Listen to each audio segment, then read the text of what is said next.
Bismillahirrahmanirrahim. Assalamualaikum warahmatullahi wabarakatuh. Episod pertama, siaran pertama Finas Yunus Investigates secara eksklusif ditayang di platform digital dengan memilih topik yang sedang hangat dibahaskan netizen, iaitu vaginal examination. Seluk suka-suka, bagi ibu yang pernah melahirkan, seluk bukanlah perkataan asing.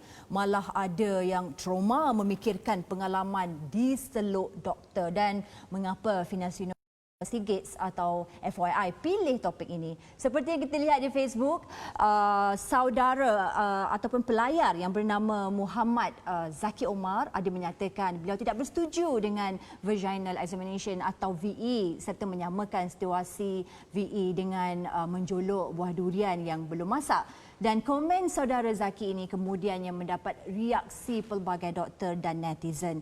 Pertembungan pendapat ini sudah pasti mengelirukan masyarakat kita, malah mungkin menimbulkan perasaan cemas kepada ibu yang sedang menanti kelahiran anak pertama. Dan bersandarkan itulah kami di FYI ambil tanggungjawab meleraikan kekusutan ini dengan menjemput dua panel ke studio kami pada malam ini. Dan izinkan saya untuk memperkenalkan dan mengatakan Assalamualaikum dan selamat datang buat Profesor Dato' Dr. Harlina Haliza Siraj yang merupakan Profesor ONG dan Pendidikan Perubatan Pengajaran Klinikal, Jabatan Pendidikan Perubatan, Fakulti Perubatan PPUKM.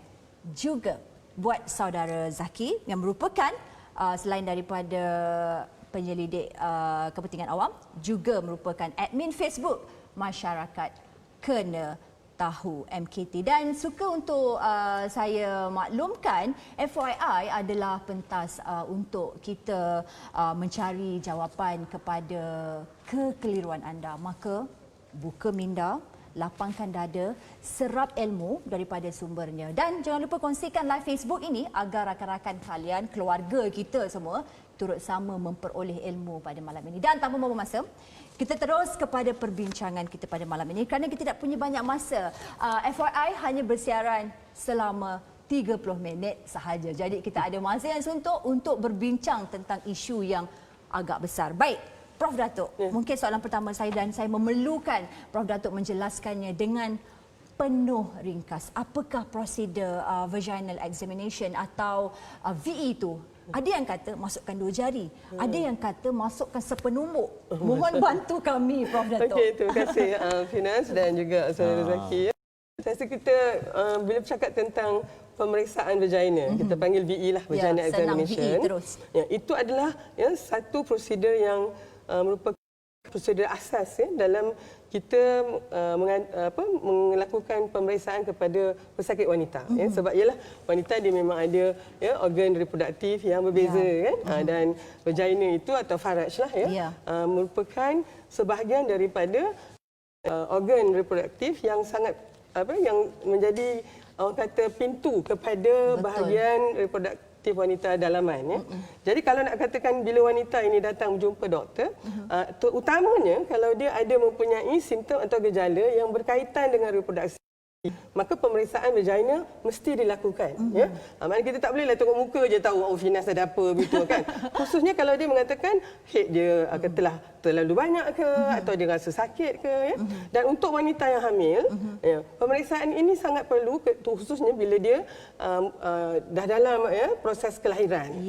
Jadi yang ini sangat penting sebab dan kita bukannya seluk suka-suka. Dan saya minta maaf lah Finas, tak nak kau boleh tak nak guna perkataan seluk tu kan. Kita guna je vaginal atau VE.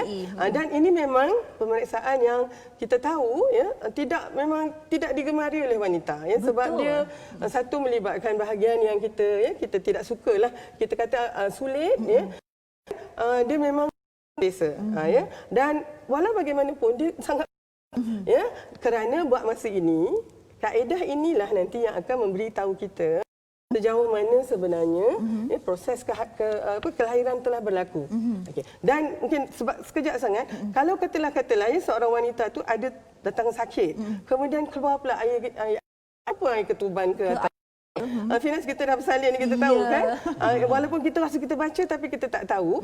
Jadi pergi ke hospital, memang itulah antaranya. Tapi sebelum tu kita memang kena periksa perut dulu. Kita tahu kepala budak di mana, ya. Dan ada masanya kita tak boleh buat vagina examination, khususnya kalau misalnya pendarahan keluar dan kita tak tahu dari mana. Kita tak mahu ya, bila kita masukkan jari kita tu, kita akan mungkin ada uri di situ, kan. Jadi vagina examination adalah sangat satu prosedur yang penting di dalam obstetrik ni dan gynecology. Kalau kami ni sebagai Zaki mengajar pelajar di Fakulti Perubatan, ini yang sangat kita tekankan kerana dia memerlukan satu sikap profesional. Ya, keduanya kita mesti pastikan pesakit kita percaya dengan kita. Kita mesti bagi tahu mereka kenapa kita kena buat ini. Dan tentu sekali dia bukannya seluk suka-suka. Doktor, 2 jari sepenumbuk secara ringkas. Okay. Mudahnya dia memang hanya 2 jari saja. Ya, dan sepenumbuk tu tak pernah diajar buat tu, ya. Walaupun mungkin dalam keadaan-keadaan tertentu, contohnya pendarahan, ya. Yang ini memang itu ekstra lah tu, ya. Dia ada kaedah-kaedah yang tertentu. Tapi percayalah, ya, sebenarnya kita kena mulakan dengan memasukkan spekulum dulu. Ya, spekulum ni satu alat. Kerana kita kena melihat dulu dengan apa yang berlaku kepada cervix, ya. Cervix ni pula, ya, kalau misalnya wanita tu dah kata keluar air, kerana kita nak kena ambil, ya, spesimen itu kena nak pastikan ada kuman ke tidak. Kan? Kemudian kita masukkan 2 jari saja, dan dia masuk dengan begitu berhati-hati, ya, dengan memberitahu wanita tu, ya, saya nak masukkan jari saya point. Dan kita tahulah kalau misalnya dia nampak terlalu stiff, kita pastikan dia relax dulu. Ya. Dan nombor 1, mesti ada orang lain, ya, bersama dengan kita itu, ya. Mana tak boleh sakit saja. Ya, baik kita ni doktor lelaki atau datuk perempuan, kerana chaperone itu ya, mesti ada. Itu adalah salah satu etika perubatan. Baik, sebelum saya pergi kepada Zaki, nak tanya kepada Datuk. Kita tahu menerusi VE, doktor akan mampu menilai sejauh mana doktor akan peroleh maklumat mengenai bukaan pintu rahim, mengenai pintu rahim masih keras atau sudah bertambah lembut, kedudukan kepala bayi, selaput air mentuban masih ada atau tidak, terdapat uri atau tali pusat ketika pemeriksaan. Soalan saya, Prof Datuk, selain VE, wujudkah prosedur lain untuk mengetahui semua maklumat penting yang baru saya sebutkan di atas? Tidak. Buat masa ni, ya. Mungkinlah ada yang kata, oh, kita boleh buat ultrasound, selepas ni ultrasound makin mudah. Tapi semua itu masih lagi dalam kajian peringkat awal. Tetapi VE ini, ya, dia macam ni, dalam perubatan dia ada evidence base, dia ada experience base. Dan kedua-duanya mesti ini. Dan untuk experience base ini, ya, VE telah terbukti menjadi satu kaedah ditambah dengan yang lain, ya, dengan kontraksi uterus, dengan degup jantung anak, membantu kita yang menjaga ibu yang dalam proses kelahiran ini untuk yang paling penting, ya, tahu ada komplikasi. Kerana sebelum ini kita memang biarkan mungkin ada, ya, komplikasi yang boleh kita dapat tahu awal, ya. Contohnya satu lagi, kalau katalah air ketuban dah keluar. Tengok air ketuban itu sudah ada yang kita katakan mekonium, keluar hijau najis bayi, maknanya bayi sebenarnya dah lemas. So saya mungkin kena, bukannya BE itu yang menyebabkan bayi itu lemas. Bukannya BE itu yang menyebabkan air ketuban ataupun tali pusat tadi keluar. Bukannya BE itu yang menyebabkan vagina itu jadi hancur. Bukan. Tetapi sebabkan keadaan-keadaan komplikasi ini memerlukan kita melakukan BE mungkin daripada selalu, maka seringkali, ya, kesilapan kita menganggap bahawa BE itulah penyebabnya. Baik, Saudara Zaki, Prof Datuk, seorang pakar obstetrik dan ginekologi yang berpengalaman hampir 30 tahun dalam bidang ini, menyatakan keperluan dan kepentingan VE. Maka persoalan saya pada malam ini lebih kepada tulisan serta teguran terhadap prosedur ini. Saudara ada menyatakan VE menyebabkan berlakunya pendarahan kepada pesakit, ada yang pecah mentubannya kerana diseluk doktor, dan saudara juga menyamakan situasi VE ini dengan buah durian. Kalau belum masak takkan gugur lagi, tapi kalau ada yang menjolok jatuh juga tidak masak. Maka soalan saya, adakah saudara Zaki 100% menolak prosedur VE ini atau kekesalan ini bersandarkan pada kes-kes tertentu atau terpencil? Okey, terima kasih kepada Finas dan terima kasih kepada doktor sudi luangkan masa untuk bersama-sama kita pada malam ni. Dan alhamdulillah saya sebenarnya bersyukur dengan penjelasan doktor tadi berkenaan dengan VE, sebab saya percaya ramai orang tak tahu prosedur sebenar pelaksanaan VE itu, dan saya sebenarnya lagi bersetuju apabila doktor sebut tentang chaperone tadi, yang mana akan jadi saksi dan pemantau bersama ketika prosedur itu dijalankan. Okey, saya nak berbalik kepada isu sebab saya nampak ada dua perkara saya nak kena jelaskan sini. Isu pertama berkenaan dengan VE ini yang saya bangkitkan pertama apabila saya screenshot satu conversation di Facebook berkenaan komen seorang penyokong doktor lah saya kata di wall doktor. Dia menafikan statement saya bahawa ada wujud seluk berkali-kali. Saya kata seluk berkali-kali itu wujud dan juga dilakukan oleh beberapa orang doktor yang bertugas ataupun doktor pelatih pada masa yang sama dalam time interval yang sangat pendek. Dan kalau saya balik kepada isu jolok buah durian tu sebenarnya satu perkongsian saya lagi di wall saya, sebab maklumat ni saya dapat. Maaf doktor, mungkin saya pernah baca pendapat doktor tentang dula dan saya isteri saya adalah seorang dula dan kita membuat kelas persediaan bersalin. Okey, jadi maklumat ni kita perolehi daripada peserta yang berkongsi maklumat kelahiran mereka. Dan salah satu situasi yang trigger saya adalah apabila ibu ini bersalin melalui caesar dan proses kelahiran yang dialami oleh beliau melibatkan proses VE pertamanya. Tapi VE ini tidak menyebabkan pecah ketuban.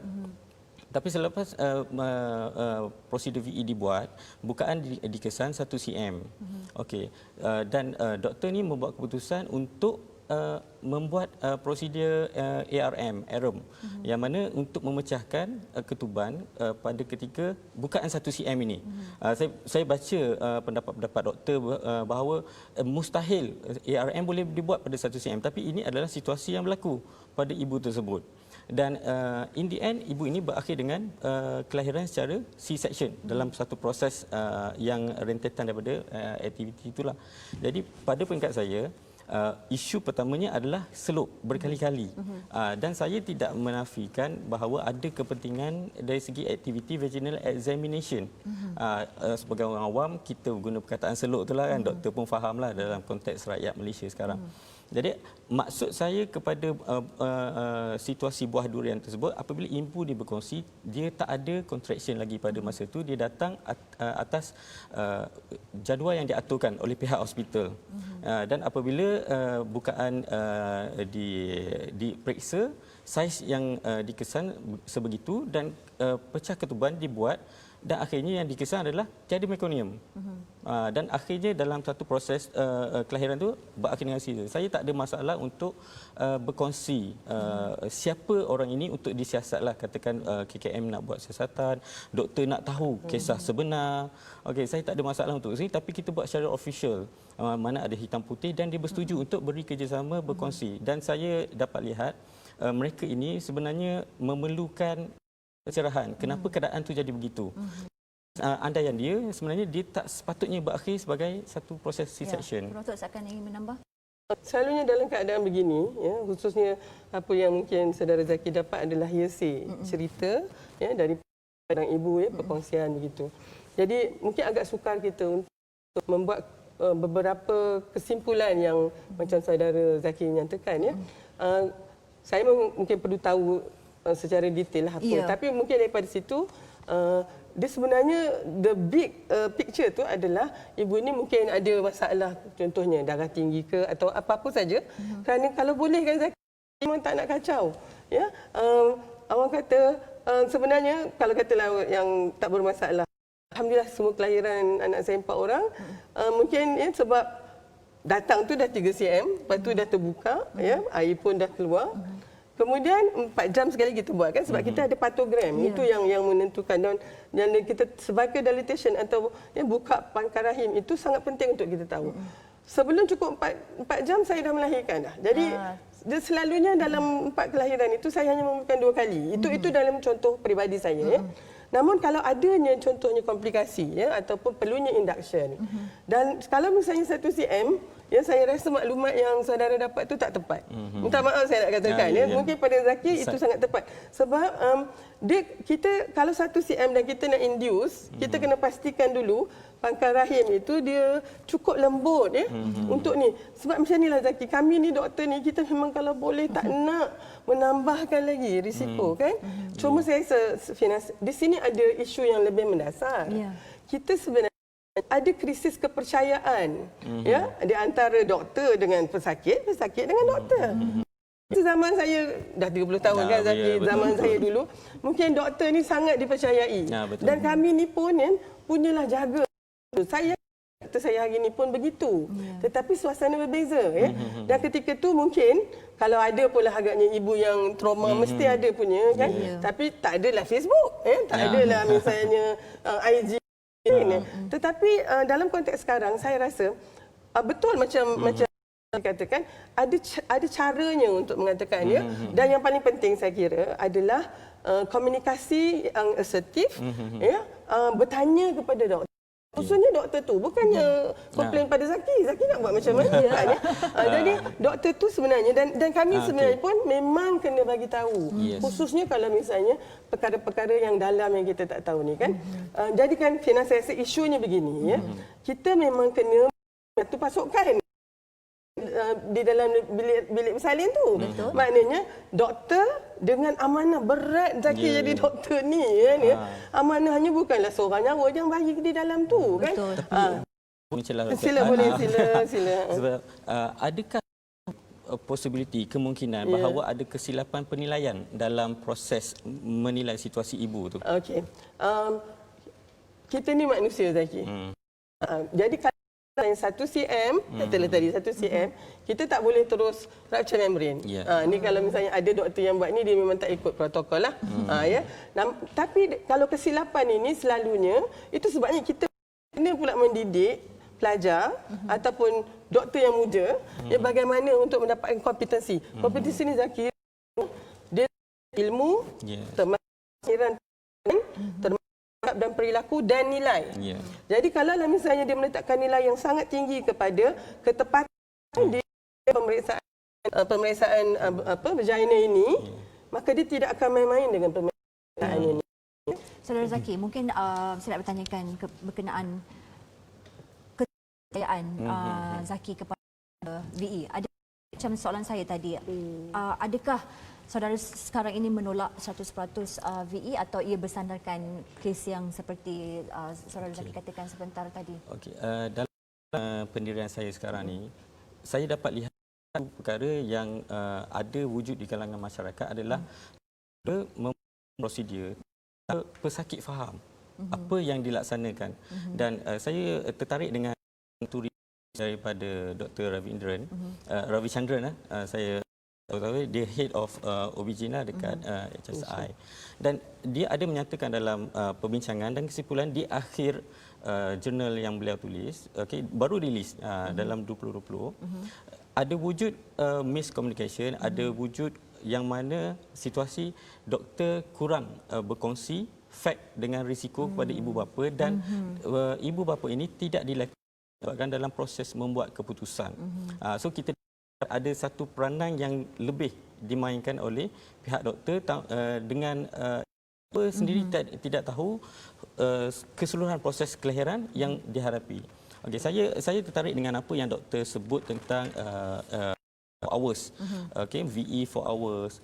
Sebab saya bila saya baca, saya rujuk kepada WHO. Memang dia menyatakan 4 hours interval of VE adalah yang dicadangkan dan terbaik, dan secara idealnya perlu sebaiknya melalui dengan seorang sahaja. Maknanya tak bertukar-tukar orang, sebab lain orang lain style, lain orang lain gaya. Tapi saya faham konteks hospital di Malaysia dengan limitation, tukar shift and everything. Tapi ramai ibu bapa berkongsi bahawa wujud isu slope berkali-kali, tukar shift. Sebelum ni dah 3 orang slope, lepas tukar shift 3 orang lagi. Ini dah kali kedua Saudara Zaki mention tentang slope berkali-kali. Selepas ini kita mohon Profesor Datuk untuk jawab. Jangan ke mana-mana. FYI, berehat sekejap je.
FYI kembali, Prof Datuk, selok berkali-kali wujudkah Okey, situasi kalau itu?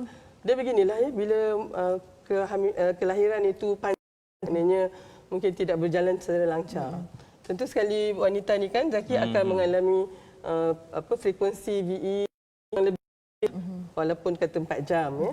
Tapi kalau katalah dia berkomplikasi Zaki, ada kemungkinan juga belum sampai 4 jam kita mungkin kena ya.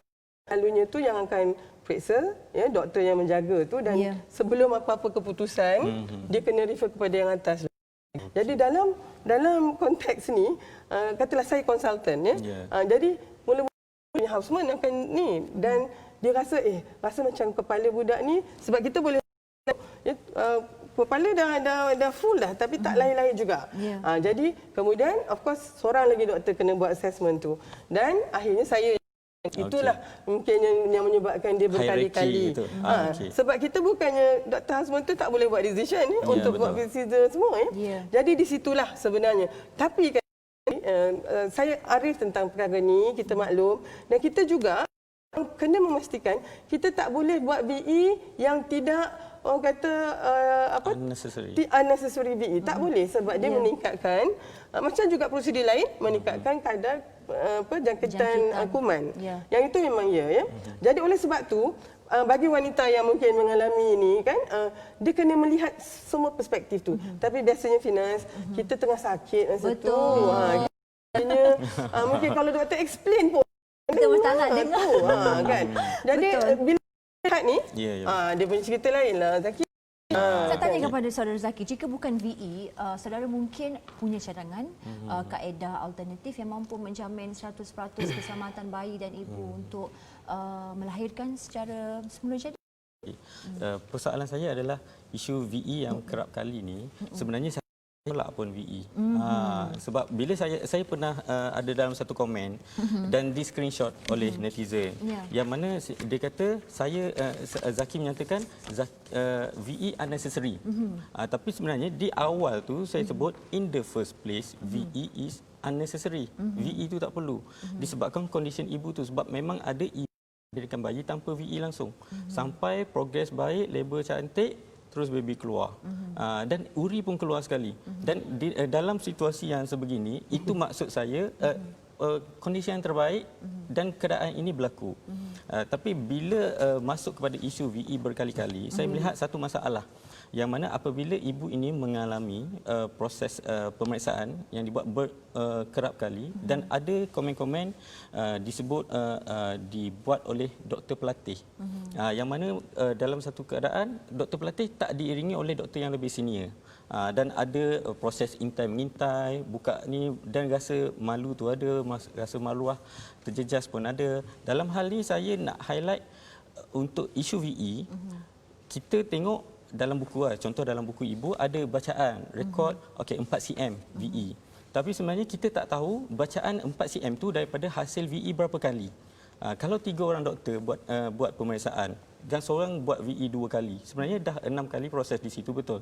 Tapi dalam buku rekod tak ada nama siapa sebab saya rasa tak menjadi prosedur. Minta maaf Zaki, yang itu saya rasa anda tersalah komen tu. Minta maaf, saya cuba anda untuk biarkan tapi saya tengok saya tak boleh benarkan si Luncai terjun dengan labu-labunya Okay.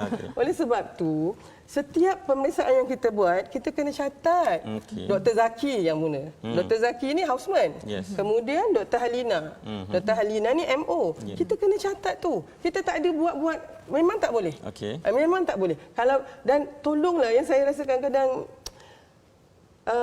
mungkin ini nanti sekejap. Boleh. Saya nak memberi nasihat. Kadang-kadang anak-anak mungkinlah your imagination can be so wild.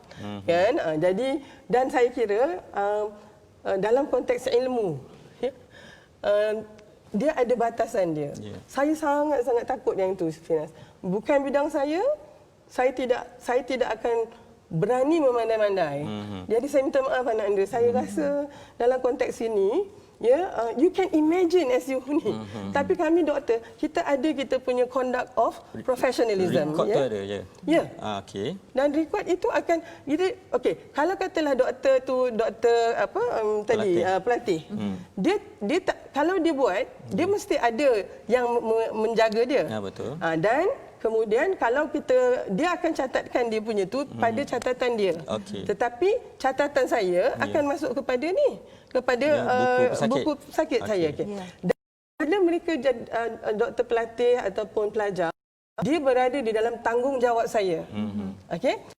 Inilah saya minta lah untuk ni. Saya kesian pelajar perubatan saya. Bukan oleh isu-isu ni mereka tak boleh periksa pesakit, mereka tak boleh pegang pesakit. Dan yang saya bimbang tu tentang aurat. Ini sebenarnya kalau misalnya saya yang memeriksa seorang wanita pun auratnya. Saya percaya itu yang terbaik sebenarnya. Tapi kalau kita lihat dalam konteks ini, kalau boleh saya minta teruskan Prof. Sering ditanya, kenapa kita melatih doktor lelaki ni untuk periksa begini contohnya kan? Mungkin dia tak sama dengan BE ni, tapi dia berkaitan ya. Kita bukannya suka-suka nak buat BE ni. Malahan kalau ada misalnya doktor lelaki atau doktor perempuan yang bila memeriksa tentang alat kelamin lelaki atau perempuan pesakitnya, dia tidak dapat mengawal dirinya, dia tak layak jadi doktor. Sebabnya kami ni melatih diri kami memeriksa anggota semua ini, alat kelamin ke, sama dengan saya memeriksa mata, sama dengan saya memeriksa hidung dan telinga. Sebab itu adalah tanggungjawab kami. Jadi oleh sebab itu, kalau ada orang yang bermasalah, dia periksa ni, jadi naik nafsu dia. Ini memang tak boleh jadi doktor. Kita akan berhentikan dia. Ini saya setuju. Saya rasa netizen pun benda ni. Namun ini adalah kes yang terpencil. Tapi begitulah seriusnya kami.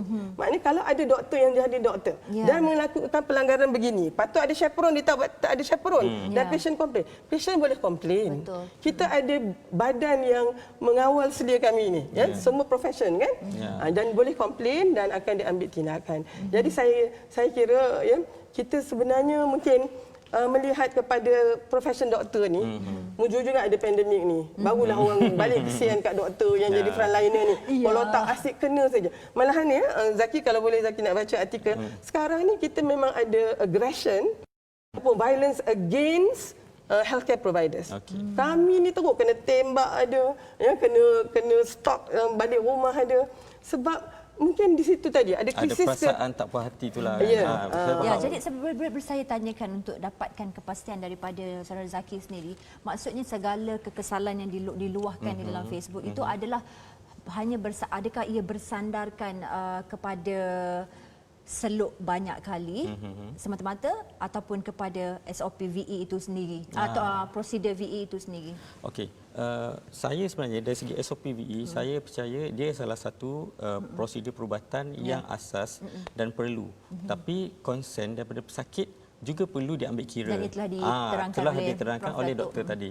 Dan pesakit boleh berhak untuk menolak proses itu jika dia tak rasa tak selesa dan tanpa perlu ada apa-apa alasan pun. Kalau dia tak bersedia untuk VE dan jika dia rasa dia boleh tunggu hingga doktor perempuan available, pun adalah hak dia sebagai seorang pesakit.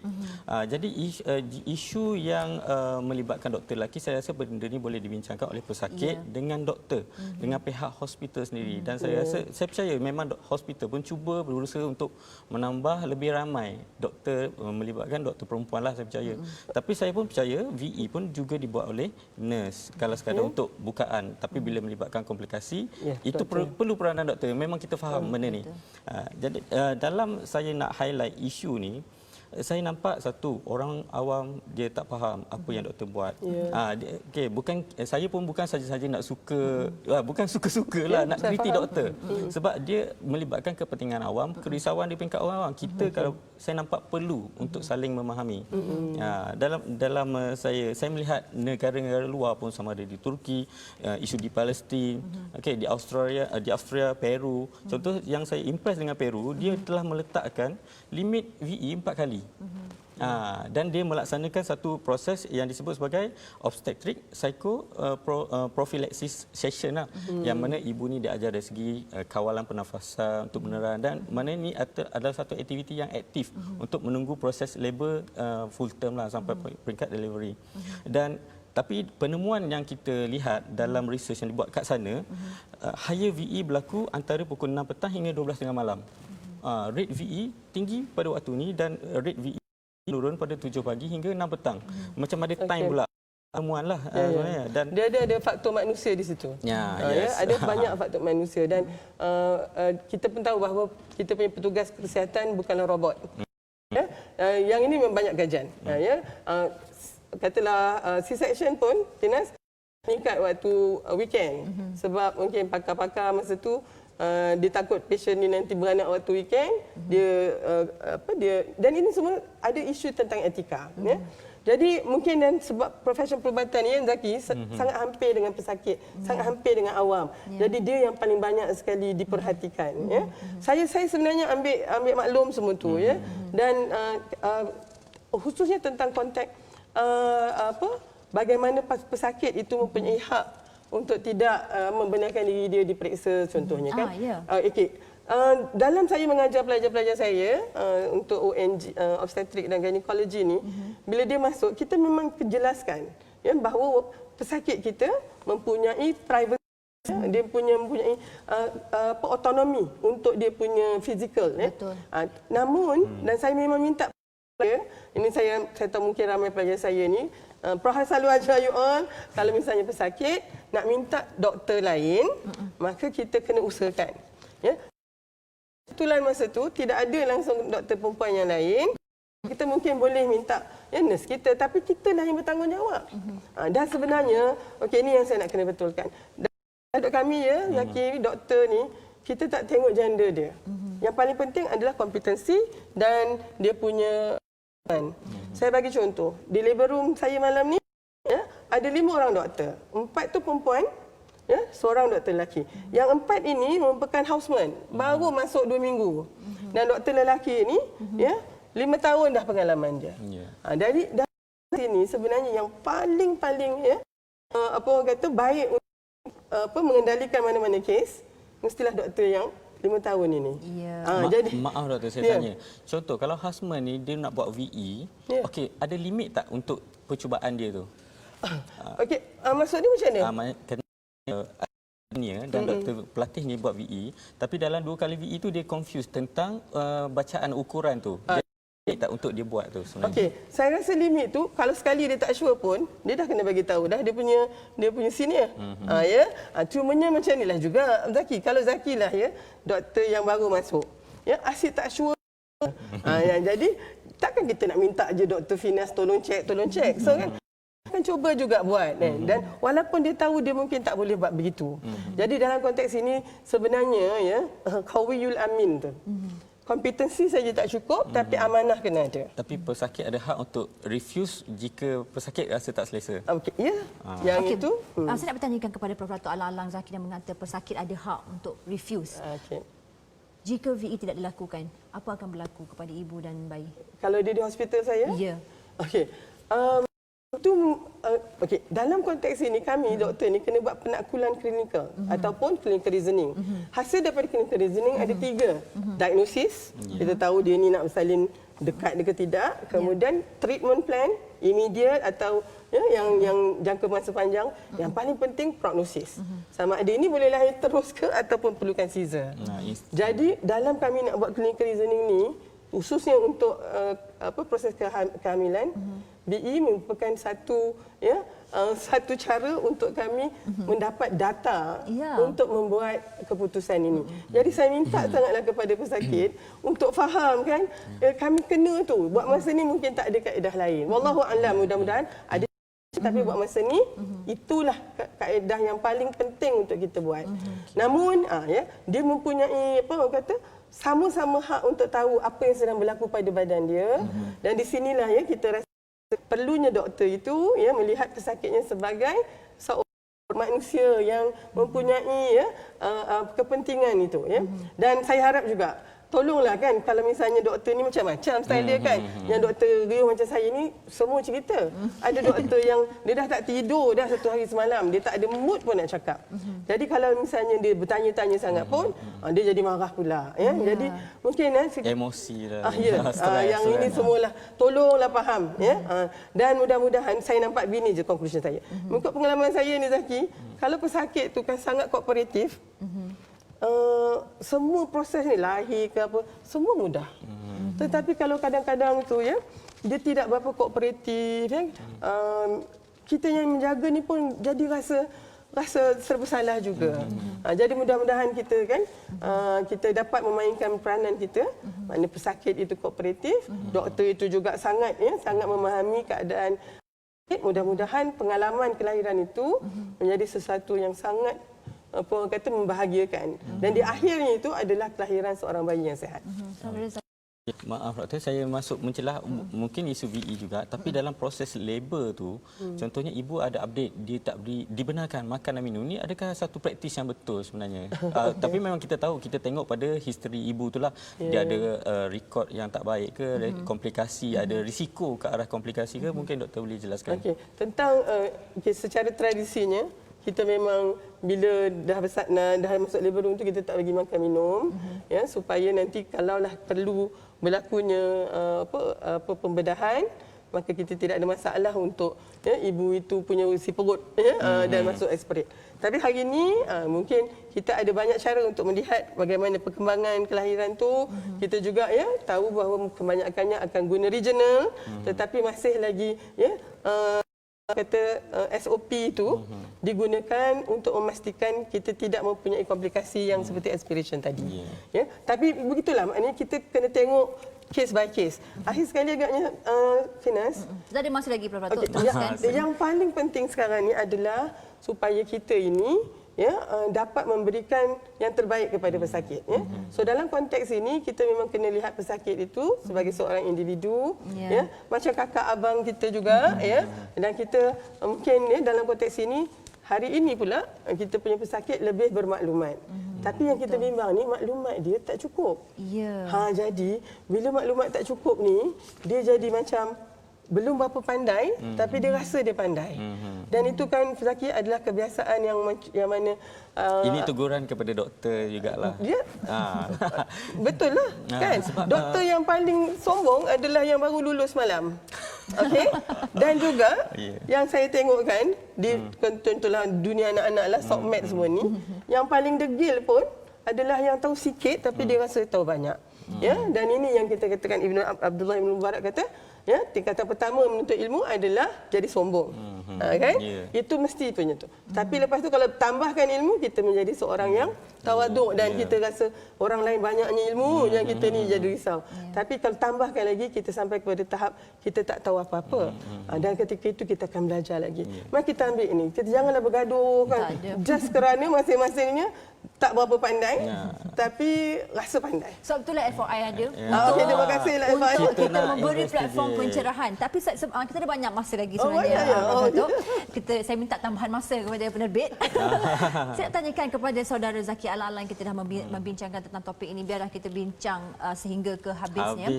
Saudara Zaki, kenyataan saudara dalam Facebook Masyarakat Kena Tahu mengatakan rasa sakit ketika melakukan VE memberi kesan kepada emosi ibu, termasuk meningkatkan hormon adrenalin dan berkurangnya hormon oksitosin yang memberikan emosi tenang. Gangguan emosi ini menyebabkan ibu sukar untuk bersalin secara normal. Adakah Zaki maksudkan VE punca utama kepada kesukaran buat para ibu untuk bersalin secara normal? Okey, dalam konteks ni saya tak boleh nak meletakkan VE adalah satu-satunya prosedur yang menghasilkan rasa tidak selesa, stres tu.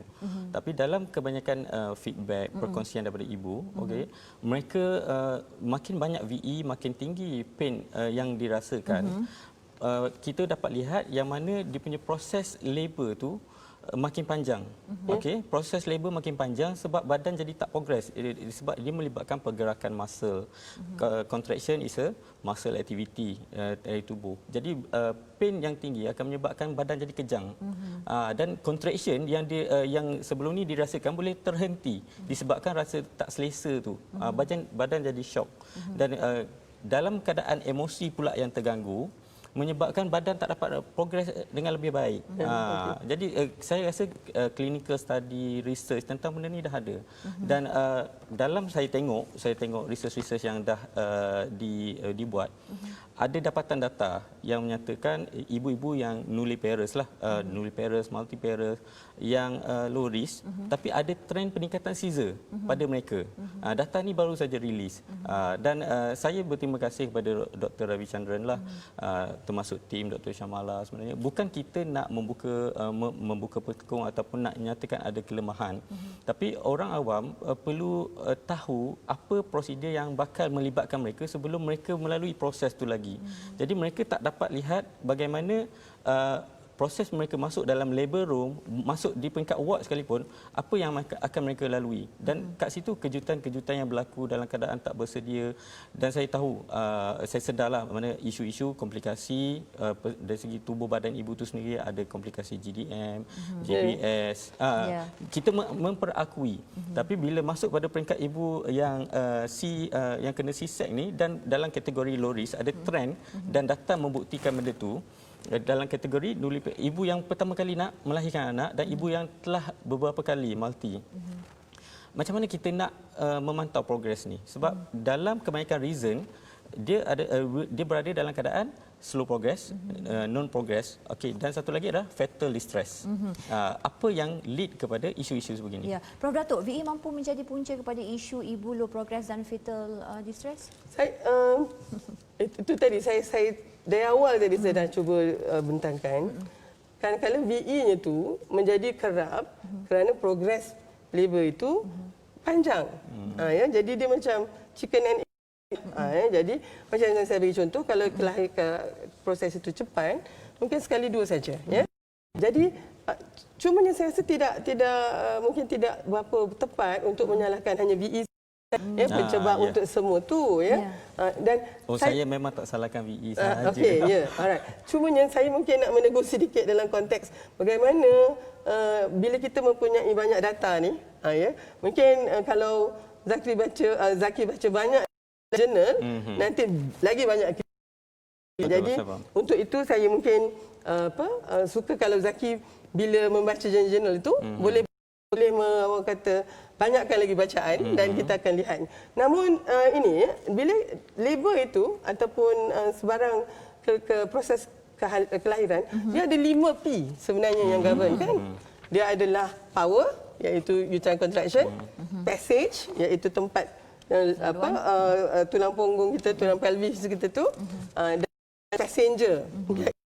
Yang nak lahir ni lah, ada yang mungkin passage yang normal, tiba-tiba yang tu 5 kilo. Jadi itulah yang baik. Dan banyak faktor tu. Tapi saya ingat Profesor Nasdir kata ada 2 lagi P. P yang pertama adalah practitioner. Siapa yang menjaga proses kelahiran? Kalau dia bukan orang latih, dia tidak akan dapat mengenal pasti komplikasi di peringkat awal. Dan ini juga Zaki, saya rasa kita kena juga sentuh tentang ni. Apabila adanya tentang kisah-kisah begini, dan maka ibu nak melahirkan di rumah, suami yang nak ni, saya rasa itu satulah P kat situ sangat tidak layak, ya. Dan P yang terakhir itu adalah psychological preparation. Dan itu saya rasa mesej saya sekarang. Kalau wanita yang nak sedang hamil dan nak melahirkan, untung kita hamil 9 bulan. 9 bulan untuk prepare. Dan yang paling penting, your expectation. Zaki yang ni. Saya rasa kadang ada ibu ni, ekspektasi dia tinggi. Tak realistik. Dan apabila dia tak meet that realistic, dia entah apa dia yang diingatkan, maka kadang-kadang sukar bagi kami doktor ni untuk membumikan dia punya expectation tu. So we have to be on the same page. Jadi maknanya dua-dua pihak memang kena ni, dan kita kena lebih, saya rasa kita kena tingkatkan mutu kita punya kualiti komunikasi supaya tadi tu kita di dalam labor room itu sebagai satu pasukan, insya-Allah. Betul. Okey, saya sebenarnya ada 3 perkara lagi lah yang mungkin saya nak highlight. Okey. Tapi kita saya percaya ringkas, yang mana saya melihat ibu-ibu perlu ada kesedaran untuk membantu pihak kerajaan, pihak hospital mengumpul lebih data. Jika ada situasi-situasi yang akan datang ni lah, sebab perkara yang dah berlaku, dah lepas. Okey, untuk yang akan datang, kita kena encourage mereka, jika ada rasa tak puas hati ataupun ataupun rasa kekurangan dalam perkhidmatan, mereka perlu buat laporan supaya benda itu dapat disiasat. Bila ada laporan, ada data. Ada data boleh dikaji. Betul. Dan saya nak menyentuh sedikit tentang isu homebirth, terutama pada netizen lah. Mereka melihat kemunculan peranan dula dalam masyarakat adalah untuk menggalakkan kelahiran yang tidak selamat. Sedangkan ini adalah satu persepsi yang sangat jauh. Dan peranan dula yang sebenarnya adalah kita nak assist ibu dalam proses labor yang panjang tu untuk bantu keselesaan, bantu untuk dia memahami apa proses yang ada sama-sama dia. Dan kita tengok ada banyak komen yang kata kena marah dengan nurse, nak minta nak makan, nak minta tukar pakaian. Tak ada sesiapa yang membantu. Tapi bila ada dula, sebenarnya kita bukan nak ambil alih kerja doktor pun semasa dalam labor room tu. Dia lebih kepada assist dan menjadi personal assistant kepada ibu. Dan kalau peranan dula disekat, saya hampir sama macam chaperone yang doktor sebut tadi. Ia adalah dedicated person yang bersama ibu tu hingga habis. Peranan dula, minta maaf Zaki. Tetapi saya pelik dula di Malaysia ni, kenapa jadi macam tu? Kenapa orang lain memahami apa yang diaspirasikan oleh dula itu tidak seperti itu? Malahan meramaikan lagi yang melahirkan anak di rumah begitu. Saya rasa kita kena, to be honest ya, you memang kena siasat secara, sebab ini membawa nama buruk kepada dula, pada saya. So itu satu yang is your call. Okey. Dan yang terakhir, empowerment dari segi rasa hormat kaki tangan perubatan kepada ibu-ibu. Sebab saya terima banyak feedback kena marah, kena peli, kena hurt. Yalah, saya rasa ini adalah kerja dalam labor room yang doktor pun dah sebut tadi, dan kita pun tak boleh nak buktikan benda ni sebab memang tak ada rakaman semua. Tapi isu-isu ini saya rasa dari segi profesionalism perlu ditingkatkan, dan ibu-ibu perlu difahamkan dengan beban yang berlaku sebenarnya yang ada. It goes both way. Maknanya kalau misalnya ibu-ibu nak dihormatkan, nak dihormati, dia orang juga kena belajar juga menghormati kami. Yang barulah begitu yang selalunya komplain-komplain tu kita tak dengar side daripada doktor yang menjaga dia tu. Macam mana perangai dia pula kan. So, peranan saya sebagai penyelidik kepentingan awam, kita buat pengumpulan data, tapi benda ni kita tak bentangkan. That's why kita ada NGO di belakang kita, tapi saya tak sebut nama NGO tu sebab benda ni kita tak dapat compile as satu professional data yang mana ada pengesahan dari segi research methodology.